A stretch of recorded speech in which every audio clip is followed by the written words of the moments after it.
Hi friends, here we have some 10 capacitors, some 10 electrolytic capacitors having the same value. We have put them off from one of our power supply, which is, these are having value 10 microfarad and 400 volt, 10 micro and 400 volt.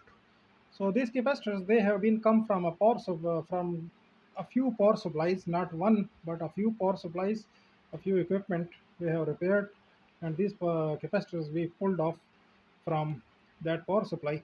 And you can see some are bulged from the top and some don't.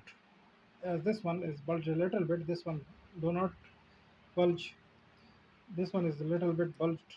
This is not bulged. So this is what is the condition of this capacitor.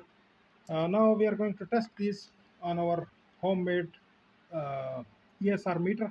So I'm going to switch this on, as you can see. So first of all, we have to make the instrument zero. Like this, it is already zero. So we are going to test these capacitors. There should be a capacitor, a good capacitor we have, which will be a reference for this test.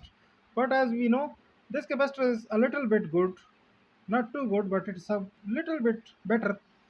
And we now check this one. This is a bulged one. This is totally dead. As you can see, no moving of the needle.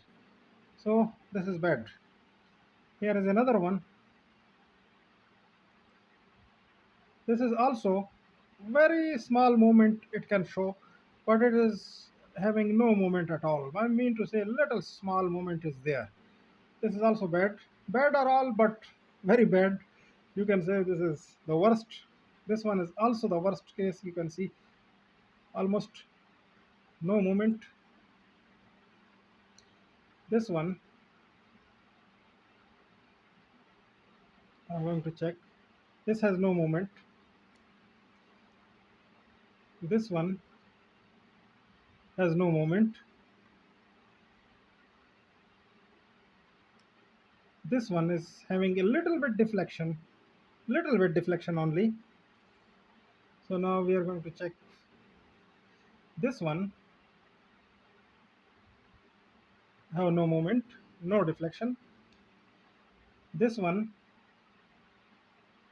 is having very small deflection, almost no deflection.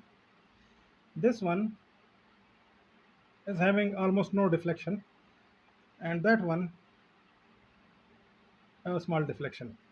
So as you can see, I have tested all these capacitors, and hopefully if I will test these capacitors on a capacitance meter, if I have a dedicated capacitance meter, which I don't have at the moment, one I have somewhere, but at the moment I don't have one.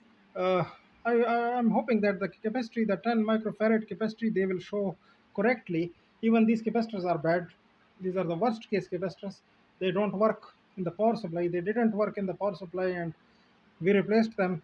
And then afterwards the power supplies had been restored with the replacement of these electrolytic capacitors, which were bad.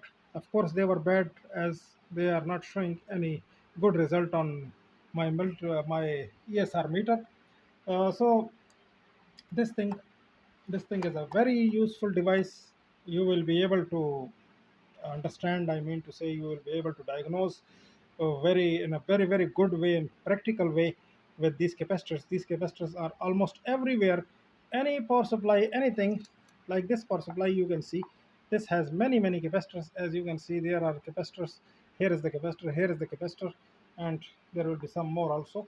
And another circuit, if I will grab over here, this is also a power supply, an old power supply which is broken. This has capacitor over here, this has a capacitor over here, and some capacitors were there also, of course, which is broken. So these capacitors are, and they are everywhere. So such an instrument is very much useful to understand the fault and to diagnose the fault in effective way and very much quick way. And you can save a lot of time by using such an instrument, and a lot of money also, to replace only bad capacitors. not the good capacitors. Good capacitor, if you will replace, you will have loss, and if bad capacitor, you are not understanding that they are bad and you are not replacing. So the instrument, the equipment which you are going to work on, that will not come in life. So that will also be a loss. So friends, hopefully you learned something, and you learned the purpose of this meter, and hopefully you will also be able to make one for yourself. In the last video, I have shown all the detail. This is a diagram which is available on the internet. This one, as you can see, this is the diagram for this instrument. You can make one yourself, and that will be very better. I mean to say, as I built it, and I built one before also with the same diagram, and it worked. So hopefully you people learned something from this video. Thank you for watching. Give a big thumbs up, subscribe on my channel. Stay tuned.